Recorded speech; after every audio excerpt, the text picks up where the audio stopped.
Alors, bonsoir à tous. Donc, nous sommes au 4e débat citoyen qu'on avait appelé à un moment les Jeudis de la planète.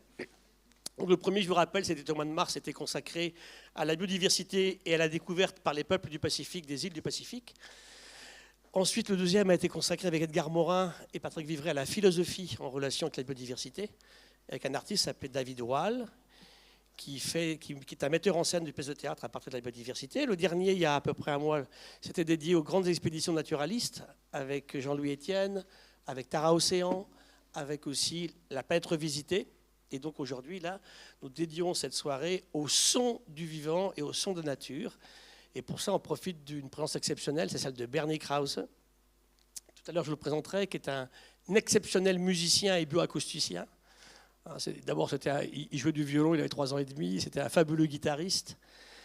Et il a joué avec Jimi Hendrix, avec les Doors, c'est quand même pas mal. Et il inventera en 1970 la musique synthétique, le synthétiseur, la musique électronique. Et ils créeront comme ça les premiers films de musique électronique. Apocalypse Now, c'est lui, Dr. Folamour, et puis aussi Love Story. C'est Bernie Krause.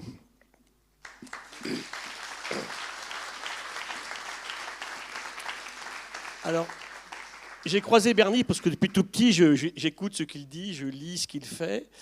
Et c'est vrai que je n'imaginais pas vraiment le rencontrer. Et quand je prends la présidence du Jardin des Plantes, du Musée naturel à Paris, c'est vrai que cette position m'a fait rencontrer des gens exceptionnels. Et je rencontre un jour Bernie avec son épouse, qui est là ce soir, dans un café de la rue Cuvier. On fait connaissance, bien sûr, on sympathise tout de suite. Et puis je vous raconterai un peu plus tard, on parlera avec Hervé Chandès, justement, de l'idée d'organiser une exposition dédiée au son. C'est pas évident. Quand on va voir une exposition, on ouvre grand les yeux. Là, on va fermer les yeux, on va écouter. Tout à l'heure, Hervé vous en parlera un petit peu. Elle sera inaugurée le 1er juillet, la semaine prochaine, donc à la Fondation Cartier, boulevard Raspail. Sylvie Lebonmain, que je prends tout à l'heure aussi, qui est par là, elle est là dans le coin, je la cherchais. Elle est ethnomusicologue. Ça, c'est pas une jolie profession. Dites-moi un peu ce que c'est un joli mot. C'est quoi l'ethnomusicologie? Elle va vous le décrire.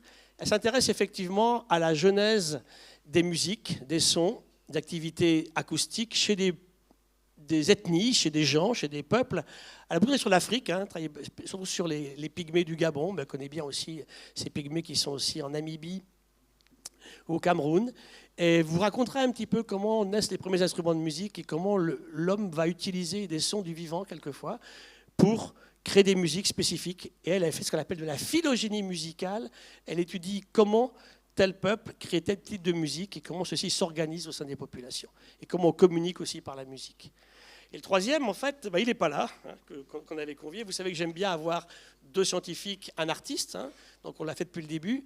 Et on avait invité José Lepiez, que j'avais croisé en fait à 2 reprises. Une fois à la COP21, il m'avait absolument convié à aller écouter ses arbres à sons. En fait, il fait chanter des arbres. Et il est capable de sortir des sons absolument incroyables selon les essences. Il y a bien une relation entre la biodiversité et puis ces sons. Alors le pauvre malheureux, il a pris un train. Alors, je crois qu'il était à Bordeaux, mais il n'était pas à Bordeaux, il était dans le Doubs aujourd'hui. Et le train, il s'est cassé, je ne sais pas où. Il est coincé quelque part entre Dijon et Paris. Il prévoit 5 heures de retard. Donc de toute façon, nous, on aura terminé à ce moment-là. Alors avec lui, il avait invité Boris Jolivet, qui est là. Heureusement, on a quelqu'un quand même, qui est un audionaturaliste. Donc lui s'intéresse aussi au son de la nature et souvent ils composent ensemble avec notre ami José Lepiez, justement, ils jouent ensemble. José avec ses arbres, qui amenait ses arbres à son, et puis Boris, lui, en fait, il travaille sur des sons de nature. Ce sont des artistes réalisateurs qui sont capables, effectivement, avec des plasticiens, de nous créer des sons particuliers. Il nous fera tout à l'heure, il nous racontera un tout petit peu son histoire, et il vous fera écouter des sons du vivant assez caractéristiques, des sons qui sont à la charnière entre des sons naturels et la musique que les humains peuvent développer. Voilà, c'était ça l'idée de ce soir, en profitant bien sûr de la venue de Bernie. Alors Bernie, pour revenir à lui, si vous lisez Bernie Krause, vous voyez tout ce qu'il a réalisé, donc musicien tout petit, et puis il va commencer à s'intéresser à l'acoustique, à la bioacoustique, dans les années 70, et puis surtout dans les années 90, où il va commencer à être le plus fabuleux enregistreur de sons du vivant qui existe sur la Terre aujourd'hui. Je crois qu'il a 55 000 enregistrements aujourd'hui, D'ailleurs, c'est une collection qui intéresse beaucoup le Muséum national d'histoire naturelle, d'ailleurs, parce que j'aimerais bien... alors là, grâce à Hervé, on va lui faire une superbe exposition à Paris. Peut-être que ça l'encouragera effectivement à trouver... C'est à nous de trouver les moyens pour lui acheter cette collection, parce qu'il faut qu'elle reste dans un grand musée d'histoire naturelle. Il a dit une chose magnifique, Bernie. Il a dit, en fait, on perd la biodiversité, elle s'en va. Hein, on en parle depuis le début de ces conférences, ici avec vous, depuis le mois de mars. Et... on perd beaucoup de choses sur des îles, dans des forêts, dans des déserts, sous la mer, bien évidemment aussi. On va écouter aussi les sons sous la mer. Et il dit, non seulement on les perd, et c'est dramatique pour l'humanité, mais on ne se rend même pas compte que ces sons, on les perd, en fait. C'est pareil pour les couleurs, pour les formes, bien évidemment. Hein. Et vous savez, on vit d'un univers de sons. Amusez-vous un jour à fermer les yeux, où que vous soyez, même dans le métro, hein, et écoutez. Et Bernie, c'est vraiment le meilleur pour nous raconter ces histoires-là. Donc, il va nous raconter un petit peu tout à l'heure ce dont il a envie. Je vais juste prendre 2 histoires de Bernie. Il a écouté une crevette qui s'appelle gun shrimp, qui est une petite crevette qui fait 4 cm. Elle est grande comme ça. C'est le plus puissant son que fait un être vivant. Elle crie bien plus fort qu'un éléphant. C'est le bruit de 9 orchestres symphoniques. Et elle tue les animaux qui sont à côté d'elle par les sons qu'elle est capable d'émettre. Et la seconde histoire qu'il me racontait, c'est les killer whales, hein, les orques dans l'ouest canadien, qui chassaient sur une côte. Et Bernie enregistrait des sons de killer whales, d'orques, hein, des polars, sur la côte. Donc il a des sonogrammes caractéristiques des orques, il les reconnaît très très bien. Et tout d'un coup, il enregistre un son très bizarre qui ne ressemble pas du tout à un sonogramme d'orque.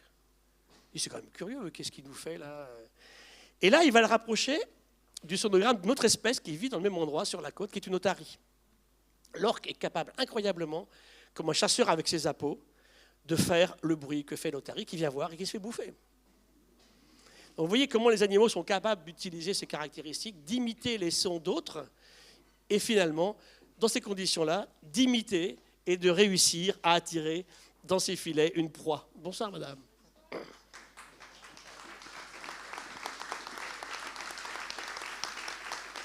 Oui, bien sûr, merci beaucoup. Oh, pardon, je vais vous donner un petit texte si vous voulez. Vous l'avez vu déjà. Installez-vous là. Je raconte. Bah oui, voilà, vous rentrez de Rabat, c'est ce que j'ai dit tout à l'heure. Hein, et on vous remercie beaucoup de nous rejoindre. Donc je présentais rapidement Bernie Krause, extraordinaire musicien et bioacousticien. Notre ami Diane qui va nous faire la traduction. Sylvie Lebaumin, qui est ethnomusicologue au Musée de l'Homme. Et alors le 3e participant est coincé dans un train quelque part entre Dijon et Paris. Heureusement, il avait amené un acolyte avec lui, qui travaille avec lui, Boris Jolivet, qui tout à l'heure nous fera écouter des sons un petit peu curieux de nature, à la charnière entre les sons du vivant et la musique. Parce que le thème de ce soir, c'est de vous montrer comment effectivement les sons du vivant, les sons de la vie, ont été utilisés par les humains pour créer en fait des instruments de musique et de la musique. Voilà, c'était ça un petit peu le propos de ce soir. Vous voulez dire quelques mots, madame, pour démarrer ? Vous voulez dire quelques mots? C'est comme vous voulez. À la fin? D'accord, alors je continue alors. Alors, Bernie Krause, donc je l'ai présenté en quelques minutes, musicien, bioacousticien, enregistreur de sons du vivant. Et je disais à l'instant qu'il nous raconte que ces sons, on les perd et on ne se rend même pas compte qu'on les perd. Et la biodiversité, elle s'en va comme ça. On perd des couleurs, on perd des formes, on perd des histoires, on perd plein d'aventures et puis bon, ça ne moleste personne. Comme disait Jean-Marie Pelt, quand il était encore avec nous, il disait en fait... une plante qui disparaît à Madagascar dans une forêt à 20h38 hier soir ne fait pas la une en fait du 20h. On les oublie complètement. Combien d'espèces disparaissent alors qu'on ne les a encore jamais décrites? Combien d'espèces qu'on va décrire aujourd'hui vont disparaître demain? Et parmi ces espèces, bien sûr, on les regarde, on les décrit. Il y a les sons. Et les sons sont très particuliers. Et Bernie a créé un terme que j'aime beaucoup, au début de l'histoire de la nature sur la Terre, est la géophonie. C'est des bruits de nature minérale. Il y a des vagues dans l'océan, il y a du vent, dans des canyons, il n'y a pas d'arbres, bien sûr, hein, il n'y a pas de feuilles qui bruissent. Il y a des falaises qui s'écroulent, des tremblements de terre, des volcans qui crachent. Ça, c'est effectivement la géophonie. Et puis un jour, il décrit très bien, arrive la biophonie avec l'apparition de la vie sur la Terre. Dans l'océan ancestral, il y a un peu moins de 4 milliards d'années. Et Bernie est capable d'enregistrer les sons que font des virus qui sortent d'une bactérie. Et les premières cellules primitives font des bruits, font des sons. C'est la biophonie. Et après, beaucoup plus tard, va apparaître l'anthropophonie. Ça, c'est nous, dans l'histoire de l'humanité. Les premiers humains, ils crient, ils chantent, ils parlent. Il y a 700 000 ans, les humains parlaient, bien évidemment. Hein. Ils échangent des choses. Et ça va tout changer. Et le drame actuel, c'est qu'on a des écosystèmes aujourd'hui, dans des villes, où il n'y a plus que de l'anthropophonie. Il n'y a plus de son du vivant, il n'y a plus de son, en fait, de la nature ancestrale. Et Bernie nous raconte qu'il est capable, sur un sonogramme, de lire la pollution, selon, effectivement, les espèces qui sont arrivées, qui n'étaient pas là auparavant, ou qui ont disparu.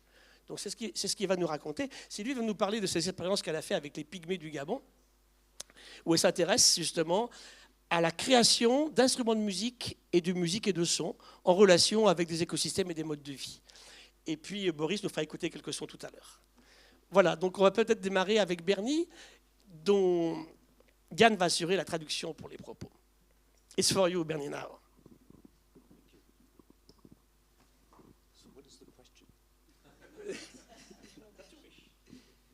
Well, I'm delighted to be here tonight, and thank you very much for inviting me. I want to say that this is an extraordinary experience for me, particularly the exhibit that is about to open at Fondation Cartier. I've been working almost 50 years in this field, and I've never had an opportunity to present this material in the way that it's presented this time. The interesting part of my work is, because my background is as a musician, the interesting part of my work came about 40 years ago when I first found that the animal sounds that I was listening to sounded like an orchestra, which is what Gilles was just talking about. And the animals vocalize in a healthy habitat in a way that almost is musical. And if you take a look at a musical score, like Boulez, for instance, you would immediately see a relationship between the way he lays out a musical score and the way that animals vocalize in healthy habitats. And the important thing is that I had to figure out a name for this experience. And as Gilles was just pointing out, the name that I found for the collective sound that animals make together is called the biophony or biophony, and which means the bio is life, and phone means sound from the Greek. So we have really the sounds of living organisms. And this biophony is very important because when we listen to it in a natural habitat, in a wild habitat, it gives us a sense of place. And it's the first time that we realize, and certainly in Western culture because we're so visual, and most of our cues are taken from what we see, it's the first time that we realize that sound plays such an important role in our understanding of the natural world. I don't know quite what to say here because I didn't really prepare anything for tonight. I prepared something quite different, actually. But let's turn it over for some more questions and other people. Okay. I'm a documentary filmmaker, and I'm starting a film about sound. Yes. And I'd like to know any sounds that animals do that can heal us as humans. It's interesting that you say that because some of the work that we do is based on the remedial ways in which sound affects us profoundly and affects our health. There are many groups that live more closely connected to the natural world, that still live connected to the natural world, that use these natural soundscapes, these biophonies, as ways to heal. And I write about that in my book called The Great Animal Orchestra. Well, it's important that groups that live in the wild still use natural sound as a healing method, and it's very important to them. Groups like the Jivaro in the Amazon basin.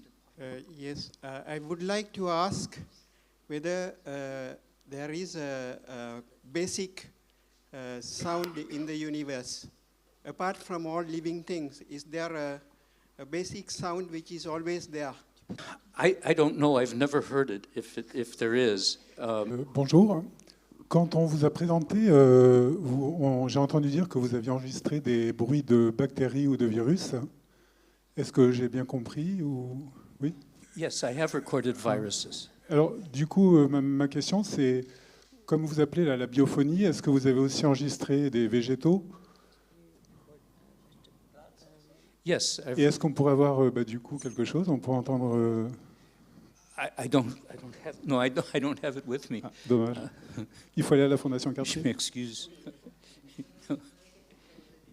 Donc, comme l'a dit Gilles Boeuf, je suis ethnomusicologue. Donc, ma préoccupation est d'étudier les cultures des populations traditionnelles, essentiellement des populations de tradition orale. Et je travaille depuis 25 ans en Afrique centrale, en premier lieu en République centrafricaine et maintenant depuis 16 ans au Gabon. Et donc, je travaille pour établir, comme on le fait avec les langues, les grammaires des musiques qui sont produites par ces populations de tradition orale. Et faire les grammaires de ces musiques, cela veut dire s'intéresser à la diversité des pratiques, à leur origine, à leur évolution et surtout à leur relation avec l'environnement.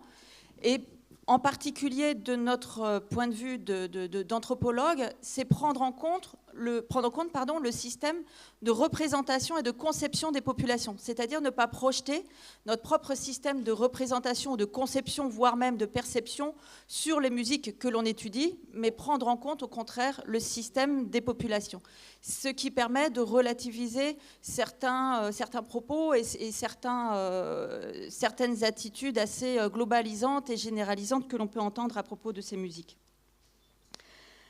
Moi, je travaille au muséum et donc nous sommes particulièrement attachés à étudier la diversité sous toutes ses formes et on a différents programmes qui touchent justement la diversité biologique de l'humain et la diversité culturelle et donc on s'est rendu compte que l'un n'allait pas sans l'autre et que la diversité culturelle avait un impact sur la diversité biologique et vice-versa. Quand on étudie le domaine musical, on se rend compte que la diversité naturelle, la diversité de l'environnement au sens large, beaucoup plus large que ce que l'on peut l'entendre peut-être ici, a aussi un impact sur la conservation des musiques et sur leur diversité, puisque des musiques qui vont être produites pour des occasions particulières, si ces occasions disparaissent, eh bien, la diversité va disparaître parce que la pratique musicale qui va être associée à cette activité particulière va disparaître. Donc, dans son ouvrage, Bernie Krause envisage la diversité des paysages sonores et aborde les questions des caractères identitaires de ces paysages sonores, que ce soit par rapport à un écosystème particulier, par rapport à un moment donné, qu'il s'agisse d'une saison ou d'un moment de la journée particulière. Ce caractère identitaire est rentré en résonance avec les recherches que j'effectue donc sur les musiques d'Afrique centrale, où la question de la stratégie identitaire semble être le moteur principal de la création et de l'évolution musicale. Donc c'est ce que je vais vous présenter. Après vous avoir présenté quelques généralités sur les musiques, je vais vous conduire à envisager la diversité musicale et donc des productions sonores, leur évolution d'une façon quelque peu différente. En prenant quelques exemples, dans les musiques de population du Gabon, nous allons voir comment la musique peut être le reflet de l'environnement de l'homme, en élargissant le concept d'environnement à des conceptions endogènes qui sont bien souvent négligées. La musique n'a pas d'âge. Parmi les sons du monde environnant, l'homme de tout temps a créé son propre univers musical à partir de sa voix, de son corps, d'instruments fabriqués et des objets du quotidien. Les archéologues ont trouvé nombre d'instruments de musique préhistoriques qui ont résisté au temps. Alors bien évidemment, c'était des instruments qui étaient réalisés dans des matériaux non périssables. Donc vous en avez quelques exemples ici. Ici, vous avez l'exemple des lithophones qui sont conservés dans les collections du Musée de l'Homme et qui sont donc des pierres taillées qui pendant très longtemps ont été confondues avec des pilons et qui en fait, lorsque la personne qui est ici s'est mise à frapper dessus, s'est rendu compte que suivant l'endroit où il frappait sur ces pierres, elle produisait des sons différents, parfois avec des intervalles d'octaves, parfois avec des intervalles de quintes, qui sont des intervalles musicaux extrêmement précis et ça ne peut pas être dû au hasard. Ça veut dire que l'homme préhistorique, il y a 35 000, 50 000 ans, avait cette connaissance et a taillé ces pierres en connaissance de cause. Ici, vous avez différentes formes de flûtes qui sont faites en phalanges de différents cervidés ou en os de vautour. Vous voyez avec des becs, des encoches pour produire le son. Et ici, vous avez des rhombes qui sont des instruments que l'on va faire tournoyer en l'air et qui vont donc vrombir dans l'air environnant et produire des sons. Et ces instruments, sous des formes plus ou moins différentes, sont des instruments qui sont toujours utilisés dans les sociétés actuelles. Vous pouvez trouver des lithophones dans les musiques d'Asie du Sud-Est, par exemple, des rhombes dans quasiment toutes les musiques d'Afrique. Ce sont des instruments qui sont généralement utilisés pour appeler les esprits. Et toutes ces formes de flûte en encoche sont également existantes, que ce soit dans des populations africaines ou dans des populations d'Amérique du Sud. Donc ici, vous avez ces instruments issus de la préhistoire et je vous ai représenté quelques tout petits exemples de la diversité d'instruments de musique que l'on peut trouver à travers le monde. Ici, par exemple, vous voyez une forme qui peut vous faire penser à une forme orchestrale puisque vous voyez différents instruments. Il s'agit du gamelan indonésien et pour autant, les Indonésiens considèrent cet assemblage comme un seul et même instrument et non pas comme des instruments différents. Toutefois, le terme musique n'existe pas partout. Ce que l'Occident identifie par musique est souvent désigné dans de nombreuses cultures par chanter, jouer d'un instrument et danser. De plus, la musique est rarement jouée pour elle-même, elle est souvent une composante indissociable d'un contexte social déterminé, naissance, mariage, deuil, guérison, initiation, fêtes saisonnières, chasse, pêche et divertissement. Donc, dans ces sociétés dans lesquelles on travaille, les musiques ne sont jamais jouées pour elles-mêmes, elles sont jouées par rapport à des contextes particuliers, bien souvent liés à l'environnement, puisqu'elles sont associées, par exemple, à des quêtes de ressources particulières, comme la chasse à l'éléphant, par exemple, dans des populations pygmées. Donc, qu'est-ce que l'univers sonore musical ? Comment différencier la musique de la langue, par exemple, puisque ce sont les deux sources sonores principales que nous produisons ? Par rapport au son de la parole, les sons musicaux n'ont pas de signification renvoyant à des objets du quotidien. C'est-à-dire que ce n'est pas parce que vous entendez un son que vous allez dire « Ah voilà, ça représente ça ». Si je produis un son là, les 200 personnes qui sont ici vont pouvoir lui donner une signification particulière. Donc ça veut dire que le son musical en tant que tel n'a pas de signification propre. Chaque musique, qu'elle soit de tradition écrite ou orale, repose sur une théorie musicale dont les règles de composition et de réalisation sont propres à une culture donnée.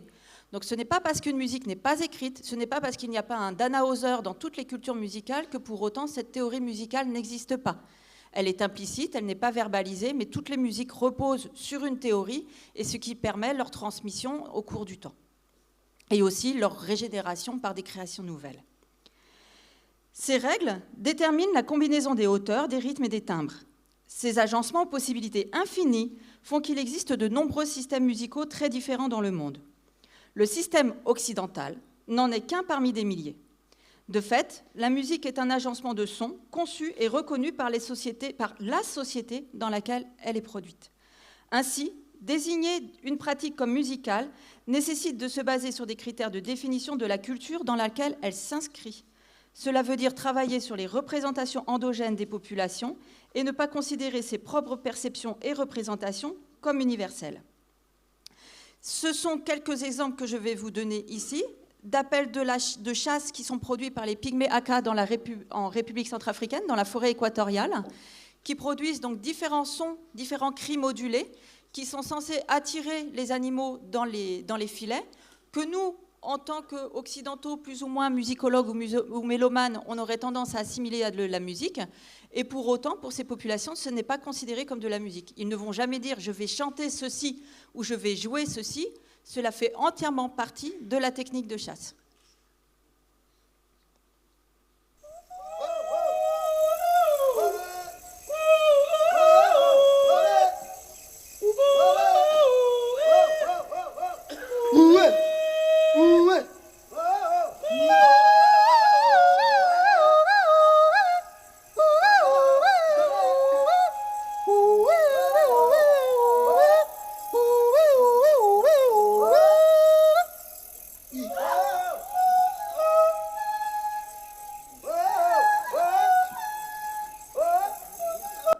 Je vous précise à toutes fins utiles que ce sont des sons uniquement produits par les hommes. Il y a d'autres catégories de production de type musical d'un point de vue occidental, mais qui ne le sont pas d'un point de vue des populations. Ce sont les lamentations, donc ça va peut-être un petit peu plomber l'atmosphère. Mais les lamentations, lorsque les gens les produisent, ils ne vont pas dire « je chante des lamentations », mais ils vont dire « je pleure ».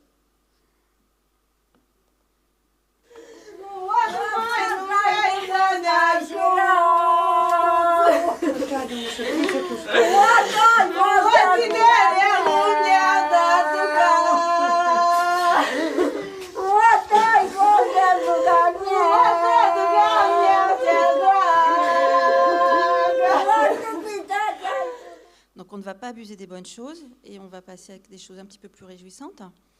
Donc, d'où vient la diversité des musiques et où va-t-elle ? Donc, chaque société mobilise le sonore pour exprimer ses identités culturelles, sociales et religieuses à travers divers critères musicaux. Hauteurs, donc toutes les hauteurs de son qui peuvent être produites, do, ré, mi, fa, sol, la, si, do. Des rythmes, des métriques, des techniques vocales, comme celle que vous avez entendue tout à l'heure avec la technique des cris de chasse utilisés par les pygmées, qui utilisent la technique du yodel. Je ne sais pas si vous savez de quoi il s'agit. C'est une technique de chant particulier qui est utilisée en particulier par les Suisses qui vivent dans les montagnes du Motwatal et qui permet de communiquer d'une montagne à une autre et qui utilise la voix de poitrine, qui est la voix que j'utilise actuellement pour vous parler, et qui module avec la voix de tête, qui est la voix que j'utilise actuellement. Et donc la technique du yodel consiste à parler comme ça en passant rapidement d'une voix de poitrine à une voix de tête. Et donc, ça utilise deux mécanismes du larynx, c'est complètement physique. Et donc, soit vous avez votre larynx en bourrelet épais et vous produisez une voix de poitrine, soit vous avez votre larynx en la main et vous produisez une voix de tête, dont tout le monde est capable de le faire. Donc ça, ce sont les techniques vocales. Ensuite, vous avez des instruments de musique, des techniques de jeu et des procédés polyphoniques. Et c'est tout cet ensemble qui va caractériser une production, une pratique musicale, un patrimoine musical d'une société et qui va faire sa richesse et sa diversité par rapport aux autres. En effet, toute pratique musicale est une performance globale qui comporte également des acteurs, des objets, des actions, des paroles et des gestes participant aux constructions identitaires, individuelles et collectives des sociétés humaines. Pour ces raisons, les musiques se transforment immuablement. Il n'y a pas de musique figée. Ce n'est pas parce qu'on est dans une population qui a des musiques de tradition orale que ces musiques sont figées depuis la nuit des temps, mais ce sont des musiques qui évoluent comme les autres, au gré de leur transmission de génération en génération et des contacts entre cultures. Il n'y a pas de culture qui vit de façon complètement isolée. Toutes les cultures ont été de tout temps en contact les unes avec les autres, de façon plus ou moins intense, mais il n'y a pas de culture qui, les petits pygmées isolés dans la forêt qui n'ont jamais rencontré les autres, ça n'a jamais existé. Donc la diversité des musiques connues de nos jours constitue alors un des témoignages d'une humanité en constante évolution. S'il nous est impossible d'entendre ce que jouaient les hommes de Cro-Magnon, on le regrette, nous sommes tout autant incapables de prédire les formes d'expression musicale qui régneront dans 100 ou 500 ans. Donc j'avais prévu ici de vous passer 2 petits extraits, mais je vais passer parce que vous allez en entendre d'autres.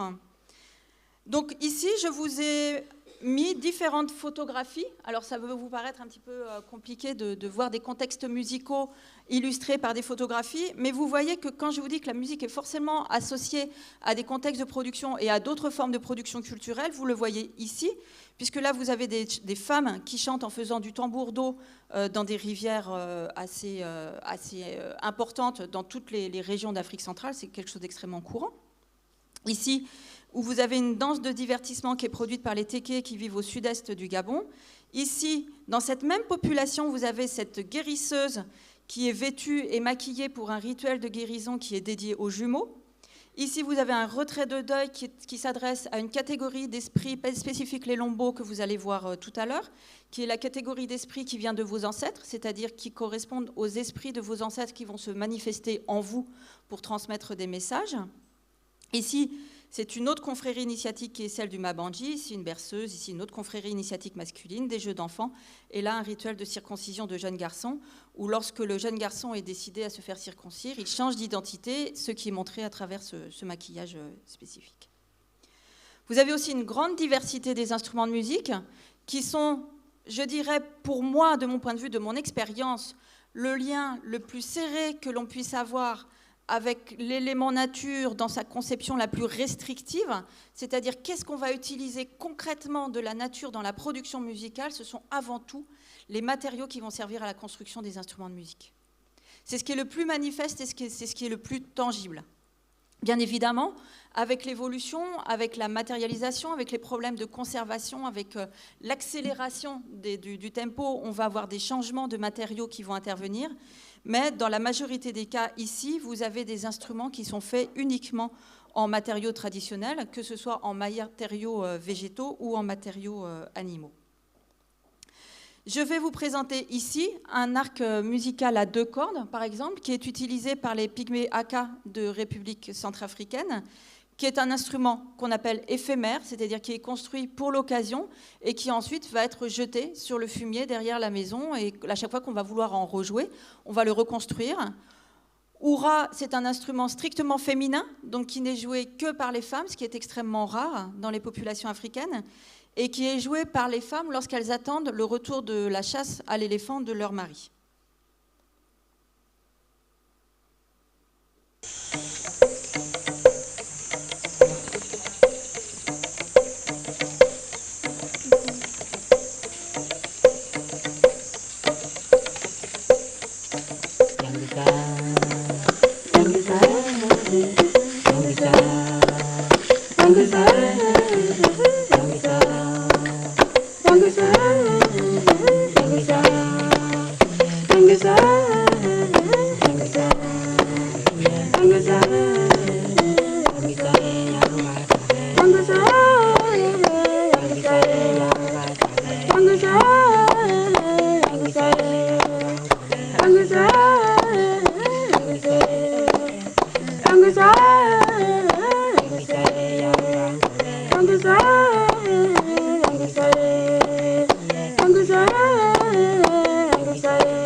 Donc vous avez ici une branche recourbée dont les deux extrémités principales sont reliées par une liane, avec une deuxième liane qui vient au milieu, une feuille de marantacée qui sert d'amplificateur du son, et la musicienne qui pince une corde avec un doigt, qui pince une autre corde avec son autre main et qui change la hauteur de note sur la corde avec son menton.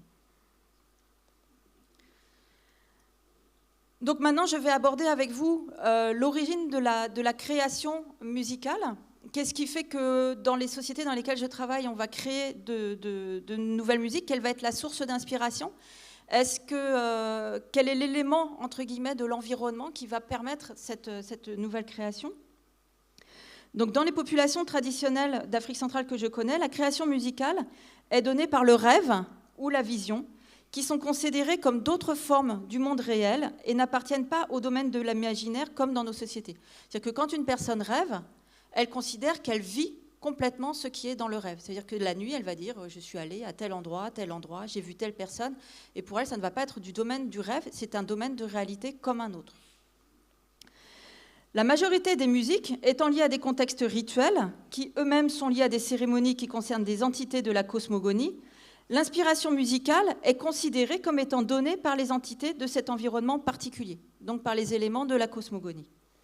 Par conséquent, la production musicale au cours de la cérémonie, comme tous les rites et rituels qui vont être accomplis, sont destinés à reproduire petit à petit l'univers sensoriel des entités de la cosmogonie.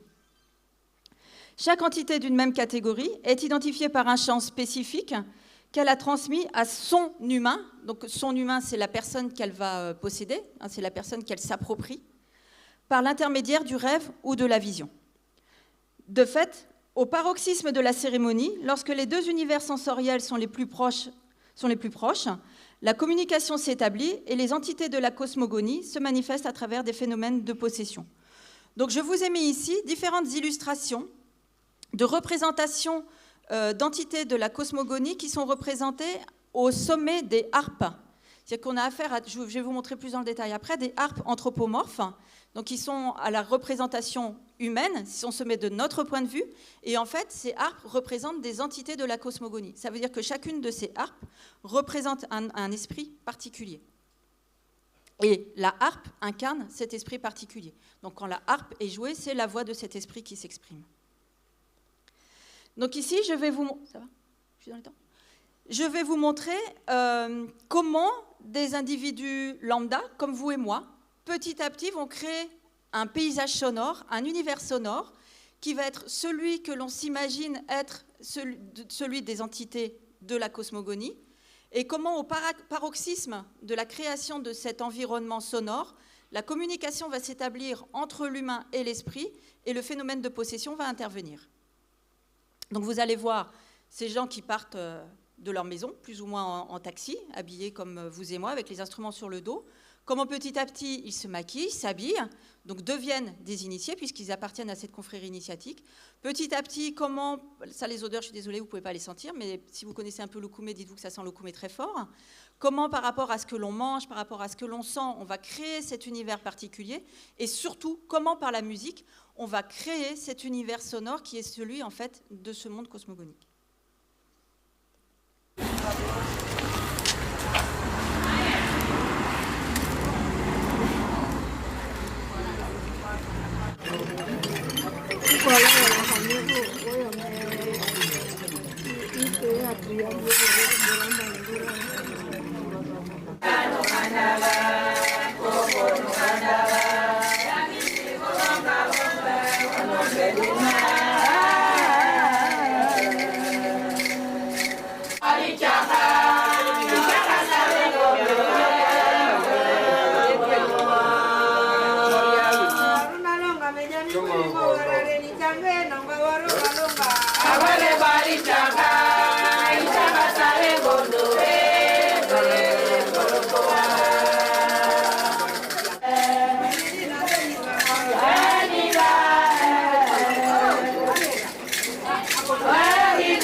Donc là, la communication est établie.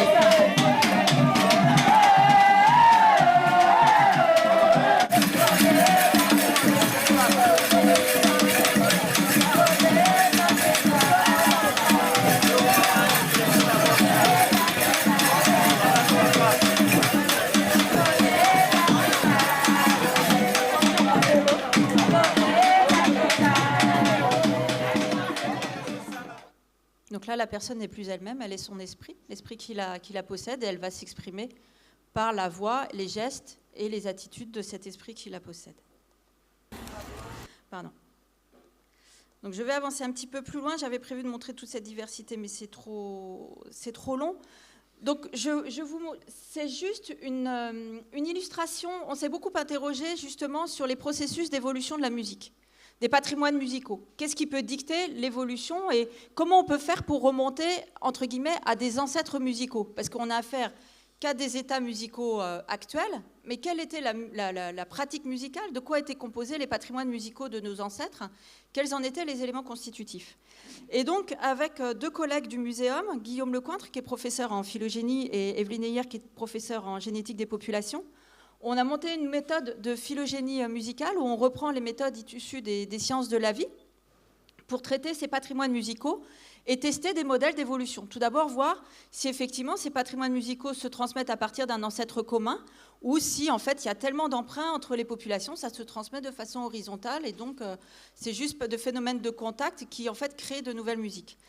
Et le premier résultat qu'on a obtenu est en fait qu'effectivement, les productions musicales sont dues à un ancêtre commun. Ça veut dire que des groupes de population ont un patrimoine musical ancestral commun qui s'est transmis de génération en génération. Et le premier signal que l'on observe et qui est extrêmement surprenant, c'est que cette transmission n'est pas dictée par un contexte de performance particulier, comme on pourrait s'entendre. Ça ne correspond pas à un instrument ou à une pratique musicale particulière, ça correspond à un élément du système social qui est le groupe de filiation auquel vous appartenez. Si vous êtes matrilinéaire, c'est-à-dire que vous appartenez à la parenté de votre mère, eh bien vous aurez un patrimoine musical différent de toutes les autres populations qui ont un système patrilinéaire où la descendance appartient à la famille du père. Et ça a été quelque chose d'extrêmement surprenant. Ça veut dire que la musique, en tant que telle, est dictée en premier lieu par le système social de ces populations.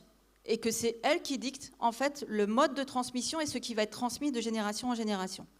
Donc on peut imaginer, si on fait un scénario un petit peu comme dans les dessins animés, avoir deux populations au départ qui étaient un avec un système matrilinéaire, d'autres avec le système patrilinéaire. Pour des questions de quête de la ressource, de répartition sur les territoires, les populations se sont dispersées géographiquement et c'est ce que vous voyez en deuxième zone, où là vous avez une répartition des différents patrimoines musicaux par rapport à des zones géographiques. Donc ensuite on va avoir des correspondances musicales par rapport à des zones géographiques qui sont occupées.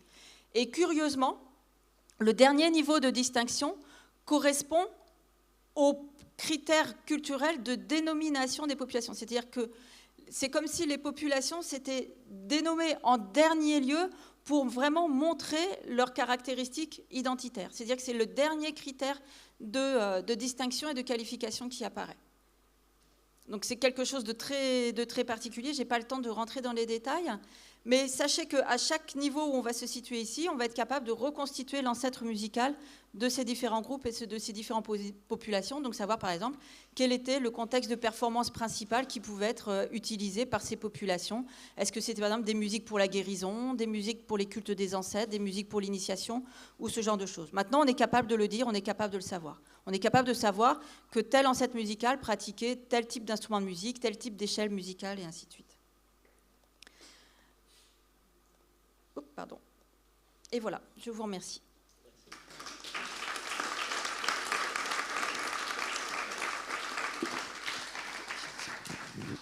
Attends pour une ou deux questions, avant de passer au troisième intervenant, sur ces questions sur les origines de la musique, les relations entre les sons de la vie et puis l'invention par l'humain de la musique. Vous savez qu'au départ, ça démarre avec des voix, avec des bruits sonores de corps. Hein. Quand un gorille se tape sur la poitrine, il y a des hommes qui faisaient ça également, qui émettaient des sons. Tout à l'heure, c'est intéressant ce que disait Sylvie, il n'y a que les hommes qui émettent certains sons. En fait. Les femmes ne participent pas en fait, à ces créations de musique. Non, il n'y a pas... Oui ?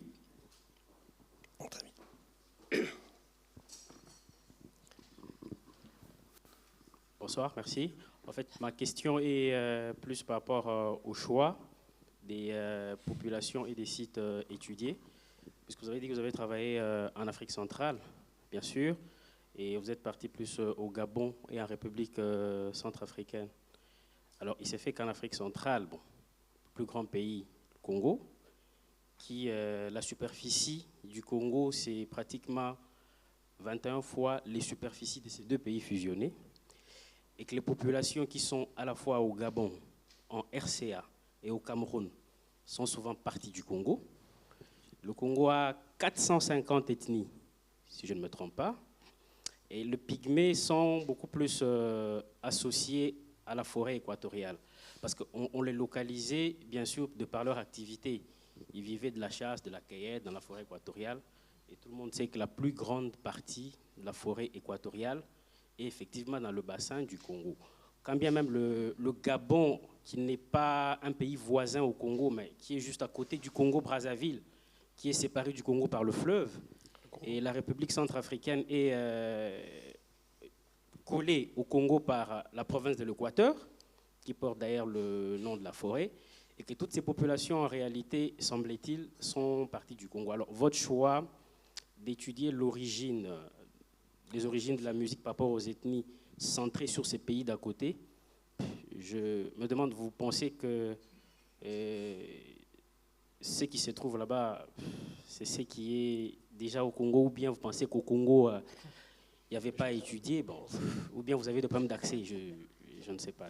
Merci. C'était juste parce que moi, je pense qu'il fallait qu'il aurait. On ne peut pas toujours travailler dans tous les pays. Je ne sais pas. C'est question de point de vue. Je vous remercie. Alors, il y a plusieurs réponses. D'une part, je m'inscris dans une école d'ethnomusicologie où, quand j'ai commencé, mon directeur de thèse travaillait en République centrafricaine, c'était Simra à Rome, et donc j'ai suivi. Hein, j'ai effectué mon terrain là-bas. Ensuite, quand j'ai fini ma thèse, la République centrafricaine était en guerre. Je suis un petit peu téméraire, mais pas plus que ça. Et donc, j'ai réfléchi quel était le pays d'Afrique centrale sûr, dans lequel on pouvait travailler de façon libre et sereine. Et donc, j'ai choisi le Gabon. Parce que, effectivement, c'est un pays sûr et dans lequel on peut travailler de façon sereine. Comme au Cameroun, mais j'avais des collègues qui travaillaient au Cameroun, donc je n'avais pas besoin d'y aller. Au Gabon, il y avait des ethnomusicologues qui avaient travaillé là-bas et c'était arrêté dans les années 70-80 et rien n'avait été fait depuis. Et le Congo, moi je ne demande pas mieux, mais je ne travaille que sous certaines garanties. C'est pas facile. Donc c'est pas facile du tout. Il y a beaucoup de choses à faire encore dans les zones dans lesquelles je travaille. Donc pour l'instant, je me consacre à ça et je suis bien contente de me consacrer à ça. Maintenant, je comprends votre question. L'intérêt de ce que j'ai montré de la phylogénie musicale n'est pas de dire que l'origine des musiques vient de ces populations. C'est pas ça le problème. Le problème, c'est de trouver une méthode qui nous permet de trouver des ancêtres musicaux entre ces populations-là. Ce qui veut dire qu'une fois cette méthode mise au point, on peut l'appliquer n'importe où. Et je vais vous rassurer, puisque en ce moment, nous avons un programme sur la phylogénie des harpes d'Afrique centrale. Vous savez que le Congo est un pays extrêmement riche en harpes, qu'une grande majorité sont conservées au musée de Tervuren à Bruxelles, et donc qu'on va inclure ces instruments, cette collection extrêmement riche, dans le travail que l'on fait. Voilà. Une autre question? Oui. Monsieur. Oui, bonsoir. Une question concernant la fête de la musique. En France, tous les 21 juin, il y a une fête de la musique qui est également applicable dans plusieurs pays d'Europe, je crois. Et alors, je posais la question, comment une ethnobiologiste telle que vous peut analyser ce type de ethnomusicologue, pardon, peut-elle analyser ce type de manifestation? Peut-elle analyser ce type de manifestation qui revient maintenant depuis 1980, enfin sous Jacques Lang en 1986, ça, je crois, enfin, avant même. Et d'autre part, alors du point de vue plus général s'agissant de l'Afrique, est-ce que la mondialisation avec les différentes, je sais pas, j'allais dire les musiques américaines et autres, du monde anglo-saxon en particulier, mais d'autres pays également, ne risque-t-elle pas, sinon d'effacer, du moins d'amoindrir ce type de manifestation? Ou est-ce que c'est une idée de ma part qui est un peu excessive? Alors, pour votre première question, si je voulais faire de l'ethnomusicologie de la fête de la musique, ça serait un petit peu compliqué pour moi. Mais disons qu'il faudrait que j'étudie en fait les motivations, les représentations que les gens ont de cette fête et les musiques qui sont produites suivant ces systèmes de représentation. C'est-à-dire faire une espèce d'échantillonnage des populations qui participent à ce genre d'activité, voir quelles sont les musiques qu'elles produisent, quelles sont les connaissances qu'ils ont par rapport à ces musiques, quels en sont leurs systèmes de conception, de perception, de représentation, quel est leur niveau de compétence par rapport à ces musiques, et voilà le genre de démarche que j'adopterai. Le même genre de démarche que celle que j'adopte sur n'importe quelle musique du monde. Ensuite, votre deuxième question, elle est extrêmement importante. Moi, j'ai plutôt tendance à être optimiste par rapport au contexte dans lequel je travaille. C'est évident que du fait de la multiplication des médias, les populations ont accès à un échantillon, à un éventail de musique de plus en plus grand. C'est-à-dire qu'avant, il y avait une influence qui était due aux voisins immédiats, voire à celui qui était à 50, 100 km. Maintenant, le voisin, il est à des milliers de kilomètres, on connaît sa musique et donc on peut lui emprunter et la pratiquer. La seule chose, c'est que, comme je vous l'ai expliqué, ces musiques sont liées à des contextes précis de performance, d'utilisation. Donc je dirais qu'on est sauf tant que ces contextes de performance existent et perdurent. Ce ne sont pas les musiques qui sont en danger en tant que telles, ce sont les contextes de production de ces musiques. Par exemple, il y a quelque chose qui est, que je vais évoquer ici, mais qui peut faire hurler quelque part, et je le comprends. Si on interdit la chasse à l'éléphant, eh bien, toutes les musiques qui sont liées à cette pratique, qui est un pan entier de la cosmogonie de au moins 2 populations pygmées d'Afrique centrale, eh bien, c'est tout un patrimoine musical qui disparaît. Parce qu'on peut toujours se dire, oui, on va créer des centres de conservation pour pouvoir faire perdurer cette musique en dehors de ce contexte et tout ça. Mais quand on voit déjà le mal qu'on a à faire venir des enfants pygmées à l'école, je vois mal comment on va faire venir des individus pygmées ou des populations pygmées dans des centres particuliers pour transmettre leur savoir musical et ainsi de suite. Donc on a un vrai problème. Dire conserver certaines espèces, conserver certaines activités, oui, mais il faut savoir quelles répercussions ensuite ça a dans toute la chaîne. Et jusqu'à la plus petite chaîne que l'on considère, que l'on prend en considération généralement, qui est la culture des humains, quoi. La diversité culturelle. C'est vraiment un très, très gros problème. Donc, on va arrêter les questions là parce qu'on va passer au 3e intervenant. Oui, bonsoir. Très merci. courte. Merci de prendre ma question très courte. Je voulais savoir si, donc, visiblement, vous faites un lien entre les habitudes de vie et la disparition de certaines musiques, mais pas de lien avec la disparition des langues. Alors, il y a des disparitions de musique comme il y a des disparitions de langues. Disons que quand il y a un switch de langue, il va y avoir aussi un switch de musique, mais pas autant dans la musique que dans la langue. J'ai étudié une petite dizaine de populations pygmées au Gabon, parce que c'est vrai, ils ne sont pas nombreux, mais ils sont beaucoup. Ils sont très différents les uns des autres. Ils n'ont pas, à part un groupe, ils n'ont pas de langue propre, ils ne parlent que les langues de leurs voisins. Et on n'a retrouvé aucune trace d'une éventuelle langue ancestrale pygmée commune. Il n'y a pas de famille de langue pygmée. Mais en revanche, dans le patrimoine musical, on retrouve des couches que l'on peut identifier comme étant des couches de musique issues d'un ancêtre musical pygmée, et ensuite on peut suivre les différentes étapes de l'histoire de ces populations par rapport à la construction de leur patrimoine musical.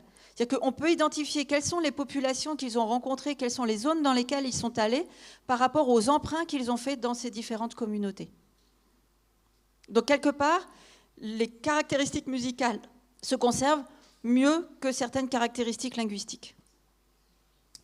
Merci Sylvie. On arrive comme ça à typer chez des hommes préhistoriques par une dent les endroits où ils sont passés. Hein. On fait des mesures d'isotopes et grâce à une dent trouvée sur un squelette, on sait qu'il a approché tel basalte à une époque. Donc c'est vrai que c'est un peu le même genre d'approche, c'est super intéressant. Parce qu'on retrace toute une histoire dans le temps, il y a des témoins qui sont conservés. On va passer maintenant à Boris Jolivet, qui est notre 3e intervenant, qui va nous faire écouter des sons.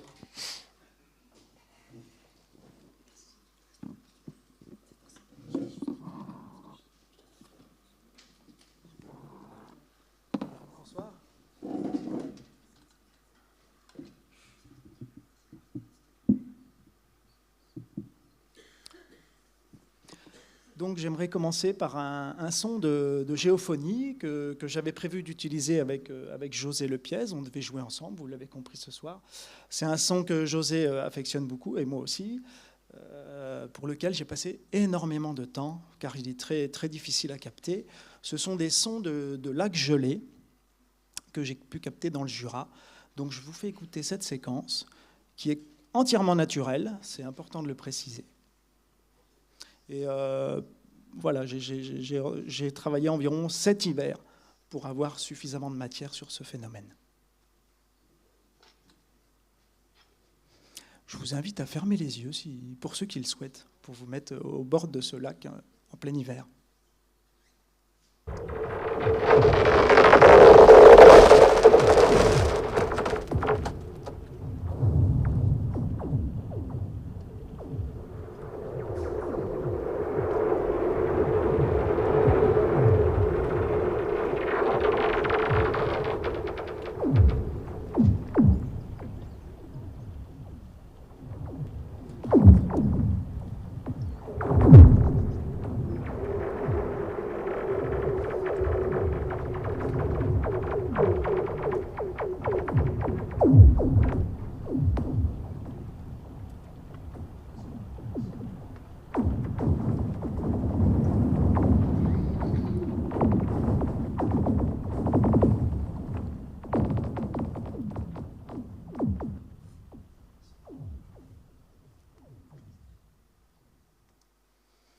Voilà, ce court extrait.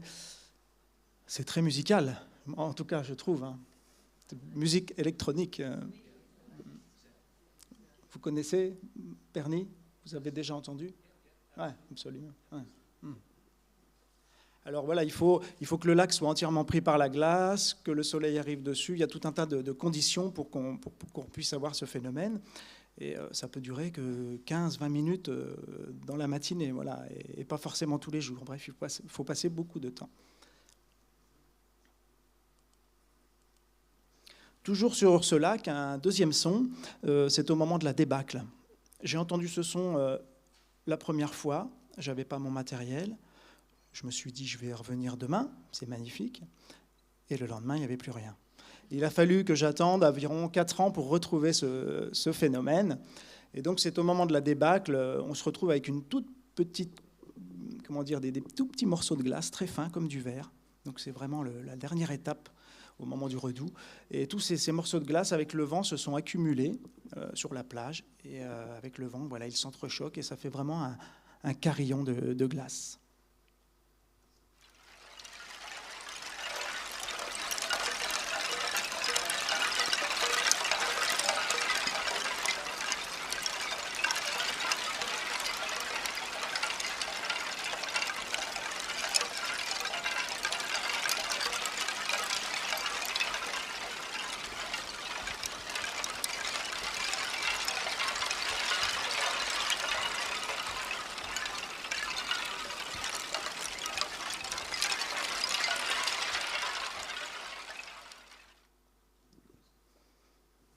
Voilà, donc encore beaucoup de choses à découvrir avec cette glace et c'est vraiment quelque chose qui me passionne et voilà, j'ai un intérêt et, évidemment sur la nature et cette musicalité produite par la nature. C'est pour moi des véritables concerts de la nature.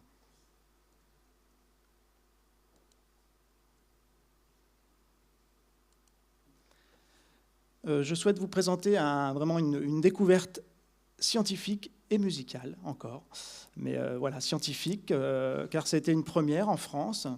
Je suis tombé dessus par hasard, un petit bruit comme ça régulier. J'allais écouter un oiseau repéré et j'entendais ces petits bruits très, très, très rythmés. Je me suis dit, c'est vraiment c'est un animal. Alors ça venait du sol, je me suis mis à 4 pattes, j'ai cherché, je suis resté très longtemps comme ça. Et je n'arrivais pas à trouver d'où venait ce son. Je voyais beaucoup d'araignées, mais ça ne pouvait pas être ça. J'abrège, mais au bout d'un certain temps, je regarde une araignée qui se balade, voilà, je ne savais plus trop quoi faire, et je vois cette araignée qui s'arrête sur une feuille sèche, et qui se met à vibrer de son abdomen et jouer des percussions. Donc ce son que j'entendais depuis déjà plusieurs heures était produit par des araignées. Des petites araignées très communes, qu'on trouve dans de nombreuses régions en France et qui font à peu près 5 mm de diamètre. Ce sont des lycoses. Donc je vous fais écouter les percussions d'araignée. Elle utilise son abdomen pour taper.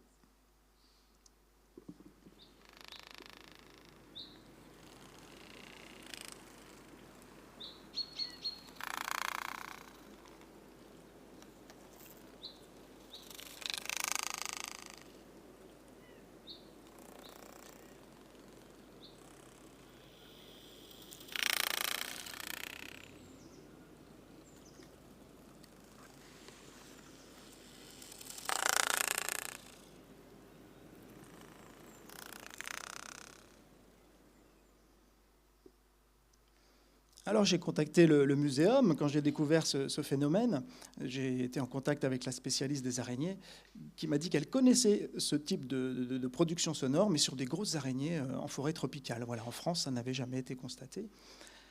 Et du coup, j'ai passé beaucoup de temps, parce que j'ai trouvé ça extraordinaire, à capter ce son, qui est quand même pas très puissant. Mais pour vous donner une idée, cette petite araignée de 5 mm, si elle était au milieu de la pièce, dans le silence, on arriverait à peu près tous à l'entendre. Voilà, d'où l'intérêt des percussions. C'est vraiment un outil qui est très, très utilisé dans la nature pour communiquer. Et donc, en passant beaucoup de temps à enregistrer cette araignée, j'ai pu enregistrer des stridulations, donc des cris de cette même araignée. Alors ça, je n'ai pas réussi à l'entendre à l'oreille, mais par contre, en approchant mes micros, j'ai eu quelques petites séquences de... Donc voilà, le cri de cette araignée. Alors la stridulation, pour ceux qui ne connaissent pas, c'est quand on frotte une partie de son corps sur une autre, hein, comme les criquets par exemple, qui frottent la patte comme ça.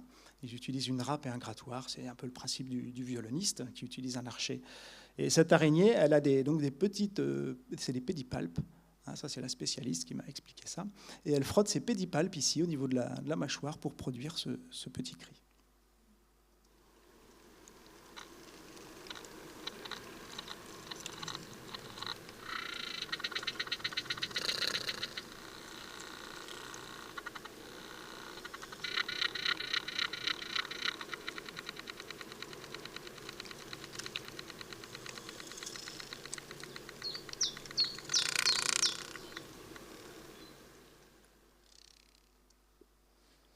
Voilà, donc on ne sait pas, il n'y a pas eu d'études en tout cas de fait sur cette araignée, mais on imagine que c'est sûrement pour des parades nuptiales finalement, voilà, pour se reproduire, pour s'accoupler. Et surtout que c'est une période précise, tous les ans, elles se retrouvent au même endroit et à la même période. Voilà. Donc tout ça pour dire que dans la nature, il y a beaucoup de bruit, beaucoup d'animaux font du son, et c'est quand même beaucoup pour se retrouver et pour se reproduire. Voilà. Et la séquence qui suit, c'est une séquence que j'affectionne beaucoup, que j'avais envie de partager avec vous ce soir. C'est la tétée du bébé castor. Voilà. J'ai beaucoup travaillé, j'habite au bord de la Loire, j'ai beaucoup travaillé sur la Loire, sur le castor, que j'adore, et j'ai eu cette chance de capter cette séquence. Donc imaginez, on est le matin, la femelle... vu que c'est un animal nocturne, à traîner toute la nuit, enfin à traîner, s'est promené toute la nuit, et elle arrive le matin dans le terrier, on va l'entendre rentrer dans le terrier, on va entendre donc le bébé pleurer, quémander, et écoutez bien, on va entendre la tétée du bébé castor.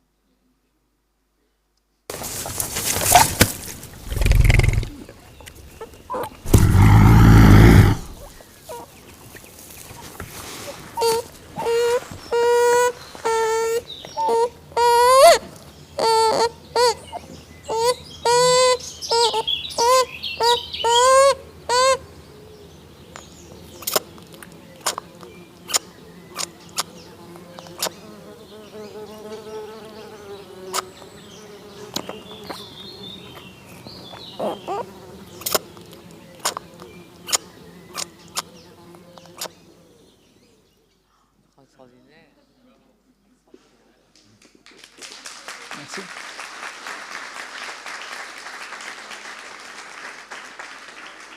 Il reste un petit peu de temps, il reste un petit peu de temps, encore d'autres sons. Ouais, d'accord, merci. Du coup, ce son, j'aime beaucoup l'utiliser avec les enfants. C'est vraiment le moyen de leur dire qu'on est des mammifères, leur rappeler qu'on est des animaux. Ça, beaucoup d'enfants l'ont oublié, je suis surpris, donc j'aime bien utiliser ce son pour ça, à rappeler. Parce que souvent, ils me disent, on dirait vraiment un bébé, on dirait un bébé humain. Voilà.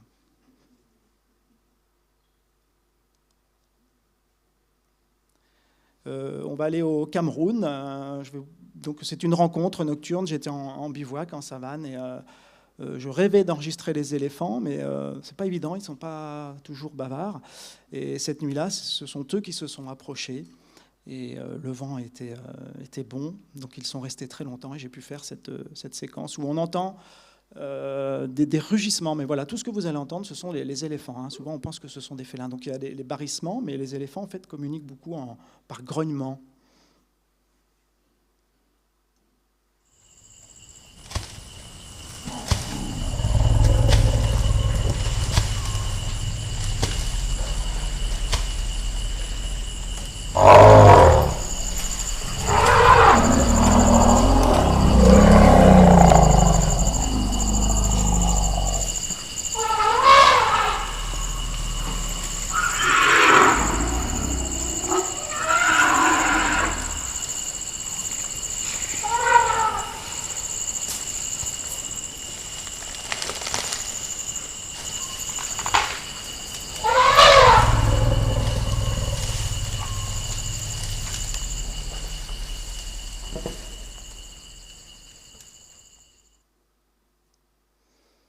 Voilà, et un dernier extrait sonore que j'avais préparé ce soir pour jouer avec José, et qui va bien avec le thème et ce qu'a présenté Sylvie. Donc je vais vous faire écouter le son d'un lithophone, on en a vu en photo tout à l'heure.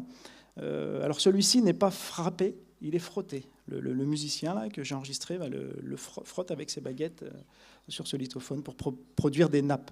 Et j'avais donc travaillé ce son pour ce soir avec une petite pluie et un rossignol.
C'est le type d'instrument, je trouve, qui se marie vraiment bien avec les sons de la nature. Et l'instrument de José est vraiment dans cet esprit-là. Voilà, je vous remercie beaucoup pour votre attention.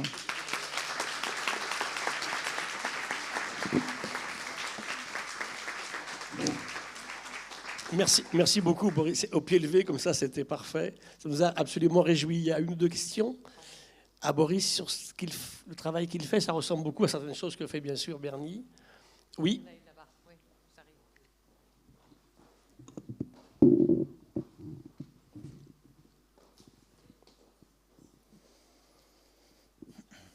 Oui, bonjour. Ça fonctionne, oui. J'avais une question parce que donc il y a les sons bruts finalement enregistrés directement d'un insecte ou une plante. Il y a aussi des compositions qu'on peut faire en assemblant donc différents sons, en rajoutant le bruit d'une pluie, d'un oiseau qui chante, etc. Et j'imagine, alors je ne sais pas si vous travaillez là-dessus, mais il y a aussi après la logique, comme Olivier Messiaen avec les oiseaux, les chants d'oiseaux, à partir d'un son qu'on a, donc d'une part d'en ajouter d'autres, et puis aussi de le retravailler, et puis d'en faire peut-être quelque chose de plus harmonique ou de plus musical. Voilà. Donc est-ce que vous travaillez sur tous ces aspects, du coup, vous vous limitez plutôt au son et aux assemblages de sons? Est-ce que vous allez jusqu'à travailler, recomposer à partir de sons de la nature?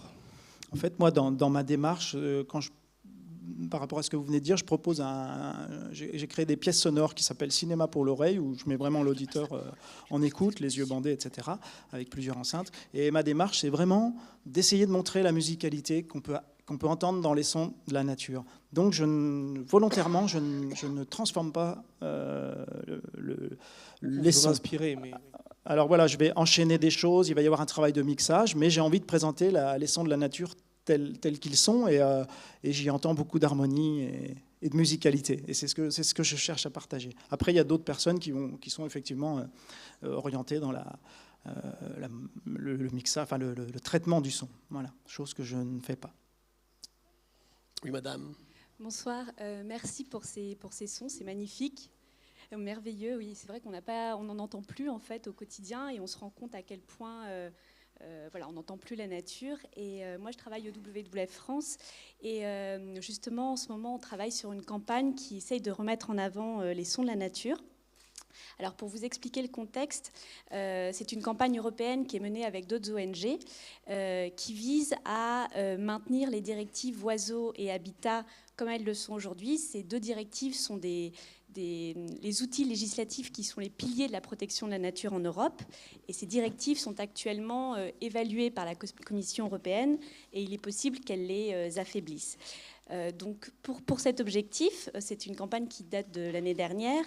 Déjà, on avait invité les citoyens à répondre à une consultation de la Commission européenne pour dire à quel point ils tenaient à maintenir ces directives. Et cette année, on a lancé donc un nouveau volet de cette campagne qui s'appelle « Montez le son, faites entendre la voix de la nature ». Et donc, on invite chaque citoyen à aller sur notre page où vous avez justement plein de sons de la nature qui sont préenregistrés et vous pouvez créer une composition musicale. Justement, c'est votre intervention qui m'a fait réagir à partir de ces sons de la nature. Donc, bien entendu, ce n'est pas à un niveau professionnel comme le vôtre, mais ça peut faire des belles compositions. Et on invite chaque citoyen à envoyer ses compositions à leur ministre, donc parce que c'est au niveau européen, pour que chaque ministre puisse défendre ses directives. Voilà, merci. Et ce sont des sons sur la France ou peu importe? Ce sont de la nature, non, qui ont été pris en Europe. Je sais qu'il y a des sons qui viennent de l'eau, de la terre, des animaux, de l'air aussi, le vent, ce genre de choses. Voilà. J'irai voir, j'irai écouter. Oui, alors la référence, le nom de la campagne globale, c'est Nature Alerte. Donc WWF France, Nature Alerte, et vous trouverez la page... Montez le son, voilà, faites entendre la voix de la nature. Merci. Donc c'est un exemple de science participative, hein, comme ce qu'on fait avec un appareil photo. On peut enregistrer des sons, prendre des images. Nous on le fait avec des enfants, par exemple, qui pendant 20 minutes sont devant une fleur et photographient tous les pollinisateurs qui passent. Avec de tels travaux, en 2012, on a sorti un papier avec 10 000 personnes, 1,5 million d'heures d'observation. On a montré que nos oiseaux, en 18 ans, avaient fait 33 km vers le nord et nos papillons 114.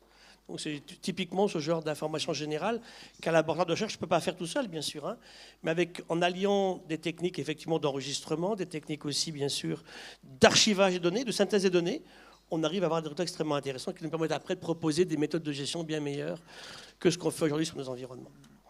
Voilà, je vais terminer en invitant Hervé Chandès à nous parler un petit peu, on va revenir à Bernie Krause. Il va nous parler de l'exposition qui démarre la semaine prochaine à la Fondation Cartier. Pourquoi? Comment?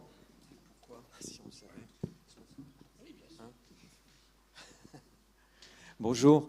Donc, moi, je suis le directeur de la Fondation Cartier, boulevard Raspail. J'espère que vous la connaissez. Sinon, venez la découvrir bientôt. Donc, en effet, comme Gilles l'a indiqué, ainsi que Bernie, la Fondation ouvre une exposition qui s'appelle Le Grand Orchestre des Animaux. Donc, je vais vous dire quelques mots. Je pense qu'on n'a pas trop de temps. Mais en tous les cas, déjà, je vais commencer par donc c'est boulevard Raspail, dans le fantastique bâtiment de Jean Nouvel. C'est une exposition donc qui ouvre, que vous pouvez visiter à partir du samedi 2 juillet et qui est assez longue, qui dure jusqu'à la fin de l'année. Voilà pour le contexte. La Fondation, c'est un lieu d'exposition. On en fait depuis 30 ans maintenant, avec des artistes du monde entier dans différents domaines, les arts visuels, le design, l'architecture, etc. On a fait dans le passé 2 expositions qui étaient liées à la nature. L'une, il y a très longtemps déjà, maintenant ça a été consacré aux oiseaux, aux représentations des oiseaux dans l'art de différentes régions, de différentes cultures, de différentes époques. Et puis il y a eu plus récemment, enfin, il y a une autre exposition qui s'appelait Être Nature, qui était on a réuni des artistes autour d'une fantastique collection d'insectes qui avait été créé, on peut dire créé par Jacques Kershage. Jacques Kershage, comme vous le savez certainement, qui était à l'origine de la création du musée du Quai Branly et du pavillon des sessions au Louvre consacré aux arts premiers. Voilà pour quelques éléments de contexte. Et puis, nous, à la Fondation Cartier, on s'est toujours intéressé, enfin moi je m'intéresse beaucoup aux animaux, de façon tout à fait amateur. Et je m'étais toujours posé la question, puis au fil du temps, comment on pourrait à nouveau faire une exposition consacrée aux animaux, sachant qu'il y en a beaucoup et sachant que j'avais pas envie du tout, on n'avait pas envie à la Fondation de refaire ce qu'on avait fait, d'avoir la même approche à travers la représentation des animaux par l'image. Il me semblait qu'il nous fallait un autre déclencheur, un autre démarreur et quelque chose qui nous provoque vraiment, et qui provoque à la fois la programmation de la Fondation Cartier, mais aussi le bâtiment. Et puis, un beau jour, j'ai pris connaissance du livre, qui d'ailleurs de Bernier, le Grand Orchestre des Animaux. Et puis, j'ai commencé à le lire. Au bout de quelques pages, j'ai trouvé son adresse. Et puis, je l'ai contacté. Je me suis dit, voilà l'approche. Voilà l'approche. comment on pourrait voir, comment donner présence aux animaux dans un lieu d'exposition qui soit à travers le son. Et c'était évidemment, j'étais complètement enchanté par l'approche esthétique, par l'approche musicale de Berny, par l'approche scientifique, par l'approche holistique, et comme Berny dit tout le temps, c'est-à-dire son art d'écouter, son art de prêter attention, et puis aussi comment Berny fait toujours le lien entre esthétique, science, et puis aussi la nature en danger, la perte de la biodiversité, la perte des habitats. Ce que Berny nous a pas dit, mais je vais vous le dire, c'est qu'il a enregistré un certain nombre d'habitats qui ont complètement disparu. Donc aussi la bibliothèque sonore de Berny, constituée par Berny, elle est aussi à ce titre-là extrêmement précieuse. Hein. C'est comme des langues, et Gilles l'a dit également tout à l'heure, qui ont disparu, en tous les cas des habitats, qu'on peut d'ailleurs reconstituer, si je puis dire, avec les enregistrements sonores de Berny. Donc voilà, ça c'est le déclenchement de l'exposition, c'est le son. Et puis voilà, l'exposition, elle porte son titre et le titre du livre de Berny aussi, parce que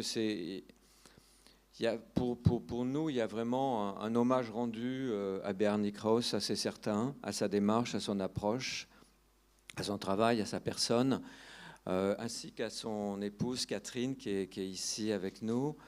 Voilà, ça c'est le point de départ. Après, on s'est évidemment posé la question comment le son peut faire exposition. Donc, il y a tout un travail qui est fait, il y a une installation assez très impressionnante que Berny a fait en relation avec un groupe d'artistes anglais. Voilà, il y a tout un travail. Je ne vais pas vous raconter toute l'exposition, il faut que vous veniez la voir. Il y a d'autres artistes. Donc à la fois dans l'exposition, il y a le grand orchestre sonore de Berny, et puis il y a un grand orchestre visuel, disons, avec des artistes africains, chinois, qui nous donnent des représentations des animaux, mais avec cet esprit je dirais, du collectif et aussi de la musique. Peut-être, je voudrais juste, avant de terminer, mentionner deux autres présences dans la Fondation. On a aussi travaillé, je pense que tout le monde connaît ici, avec Tara Océan, et notamment les images faites par Christian Sardet. Et dans l'exposition, il y a une installation très remarquable créée par des Japonais, par des artistes japonais, à partir et avec les images de Christian Sardet. C'est une installation visuelle et sonore, donc la partie plancton, et la salle de Berny comme la salle de Tara, disons, c'est aussi quelque chose de complètement immersif. Donc on rentre dans des très grandes salles à l'intérieur desquelles on est dans le monde sonore, et avec aussi, c'est des installations qui sont d'abord esthétiques, musicales. C'est vraiment un éloge de la beauté, et en même temps sont des outils de connaissance, parce qu'on donne un certain nombre d'informations sur les animaux, sur l'écosystème dans lesquels ils vocalisent. Et donc il y a un appareil de connaissance également. Il y a toute une partie aussi qui est liée à la biodiversité. Voilà. Et puis il y a aussi dans l'exposition, je le cite parce que c'est pas ça rapport avec la démarche de Berny, des photographies là d'un artiste japonais qui s'appelle Manabu Miyazaki, on est au nord du Japon, dans la région de Nagano, dans les montagnes, et lui qui photographie les animaux. Alors c'est pas quelque chose de tellement nouveau, mais il le fait avec une approche particulièrement, comment dire, il a une relation particulièrement, je dirais, sensible, et enfin ça c'est facile à dire, mais avec les animaux. Son système, c'est d'installer ici et là des pièges photographiques, des caméras qui se déclenchent automatiquement au passage des animaux. Mais là où il est très remarquable, c'est comment lui-même étudie les emplacements où il va mettre ses caméras pour vraiment étudier les trajectoires des animaux, que ce soit des mammifères au sol ou des oiseaux, par exemple. Et là, il y a vraiment chez lui un devenir animal très extraordinaire, Et il dit que dans la forêt, dans les forêts, ce sont les arbres qui observent les animaux, et que ces pièges photographiques sont pour lui, deviennent l'œil de l'arbre. Donc il y a quelque chose comme ça. Donc il y a vraiment l'esprit de la forêt. Voilà, il y a toute une autre partie, et j'ai fini. Merci, très bien. Oui. Alors, bien sûr, on va les remercier tous. Juste pour terminer, donc... pardon? Il y a encore deux questions. Mais très courte, alors. Oui, je ne serai pas long. Monsieur Bernet a évoqué un problème tout à l'heure qui m'a un peu touché concernant des tribus sauvages en Afrique, comme des pygmées, soit par exemple au Gabon, en RCA ou au Cameroun, qui peuvent soigner par des sons. Je voudrais savoir quel genre de maladie qu'ils peuvent soigner à travers les sons. C'est ça ma question. What kind of diseases you can treat by sounds in Africa?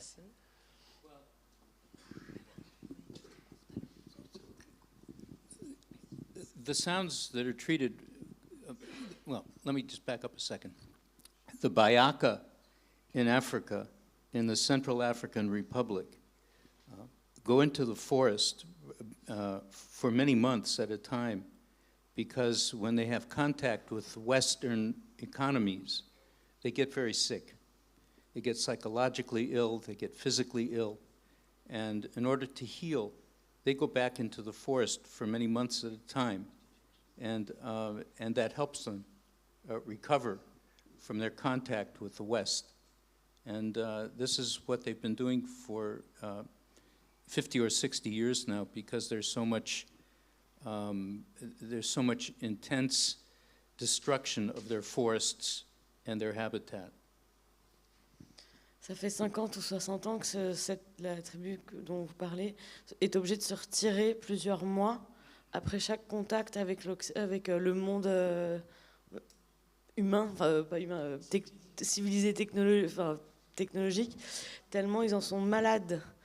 Et donc du coup, en revenant, en se retranchant quelque part dans la forêt pendant de longs mois, ils en guérissent, et donc avec les sons et dans un habitat qui est donc sauvage et préservé.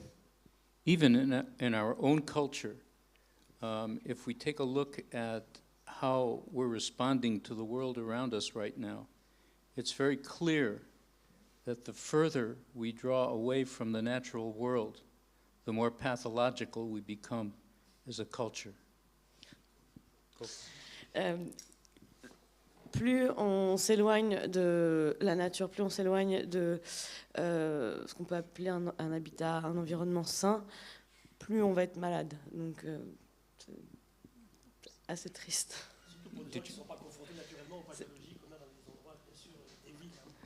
Plus on va connaître des pathologies, en fait. Si je peux apporter quelques précisions, ça ne fait pas 50 ans ou 60 ans que les pygmées Aka, qui sont ceux dont on parle là, sont en contact avec les maladies occidentales. En Centrafrique, la colonisation intensive est arrivée dans 1880-1890, quelque chose comme ça. Mais il y avait des processus de guérison qui existaient bien avant. Et la façon en fait de se guérir de ces populations, c'est qu'il y a un devin guérisseur qui effectue un rituel qui s'appelle le bondo, j'ai cherché le nom depuis tout à l'heure, avec un système de vision en absorbant des substances hallucinogènes qui lui permet de détecter l'origine de la maladie et les moyens dont ils vont le soigner. Tout ça se passe en musique, dans un contexte musical avec des chants particuliers. Et ensuite, il va effectivement y avoir des rituels de guérison qui vont avoir lieu où on va faire appel aux plantes, où on va pouvoir faire appel aussi aux esprits dont je vous parlais tout à l'heure pour enclencher le processus de guérison. No, I didn't mean that in the last 50 years, it just happened in the last 50 years. I meant in the last 50 years, there's been an incredible increase in the amount of destruction of habitat. Mm-hmm. And because of that, the people who live closely connected to that natural world are getting very sick, physically and emotionally, and much more sick, much more quickly.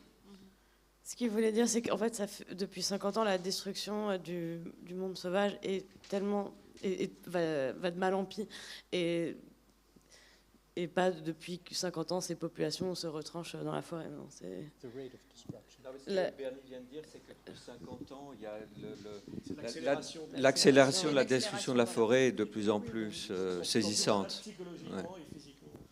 Voilà. Émotionnellement. Une toute dernière question, s'il vous plaît, très brève, qui s'adresse à Boris Jolivet. J'aurais aimé que vous évoquiez très brièvement votre rencontre et votre travail avec José Lepiez, qui n'utilise pas les sons naturels de la nature, mais qui produit un son. Qu'est-ce que sont les arbres à son ? Je vous invite vraiment à aller voir sur Internet pour vous faire une idée. Bon, c'est vraiment dommage qu'il ne soit pas là. Il a découvert ce phénomène un petit peu par hasard. En fait, pour faire très bref, il fait des fentes. Alors, il prend du temps à choisir son bois. Il connaît très bien les arbres. Il prend donc du temps à choisir du bois sec sur pied. Il va faire des fentes dedans, différentes largeurs, etc. Ça, c'est sa maîtrise. Et une fois que l'arbre à son est fini, il caresse ce bois. Et ça produit des harmoniques, des fréquences étonnantes, proches du lithophone, mais encore différentes, mais dans cet esprit-là. Et c'est dur à décrire. Il faut le voir et l'entendre. Il faut le voir parce que c'est étonnant. On caresse une branche et ça peut être très puissant. Hein. Il y a des petites branches qui produisent des aigus très forts.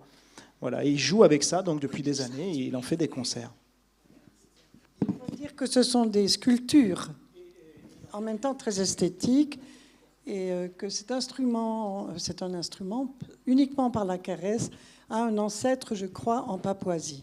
Oui, c'est ça. Il s'appelle l'Ivika. C'est ça. Voilà. En fait, les gens du Quai Branly le racontaient qu'on faisait ça dans certaines tribus de Papouasie, effectivement. Mais en fait, il a découvert ça parce qu'il était élagueur à Paris. Hein, et c'est en élaguant ses branches qu'il a trouvé qu'elle faisait des sons bizarres quelquefois et qu'il est parti là-dessus. Et, moi, je l'ai écouté à la COP21, c'était vraiment impressionnant, vraiment très impressionnant. On va aller voir sur le net. Oui, écoutez sur le net et voir. Oui. Voilà, on va arrêter là. Alors, simplement sur les prochains événements. Donc, il n'y en aura pas en juillet et en août. Donc, le projet, on va l'organiser. Je n'ai pas encore fixé la date définitivement. Fin septembre, début octobre. Il sera consacré à une question qu'on nous pose souvent. Faut-il, doit-on donner une valeur à la nature et à la biodiversité ? Ensuite, on en fera une au mois, alors soit fin octobre, début novembre. Je voudrais bien en consacrer une au sexe. Pourquoi le sexe dans la nature ? Que avec des filles, il n'y a pas de mâles, et les mâles n'apparaissent que de temps en temps. Et c'est une vraie question. Pourquoi la nature a-t-elle toléré les mâles ? C'est une vraie question. Ils ne servent absolument à rien. Vous verrez qu'ils servent à des choses de façon extrêmement fugace. Donc on aura une séquence là-dessus, et je voudrais terminer l'année, si on peut, en décembre, sur une session qui peut encore être menée sur les big data. Comment aujourd'hui traiter les milliards d'informations qui nous arrivent, depuis les génomes jusqu'aux compilations des sciences participatives, pour faire de l'information, de la synthèse et améliorer nos gestions de l'environnement. Voilà, je vous remercie beaucoup. Je vous remercie beaucoup Bernie d'être venu aux États-Unis. Sylvie, bien sûr. Et puis notre ami qui s'est improvisé parce qu'il venait pour jouer avec José, là. Et Boris a réussi quand même à nous ravir avec ses sons de géophonie et un peu aussi de biophonie. Merci et puis à bientôt.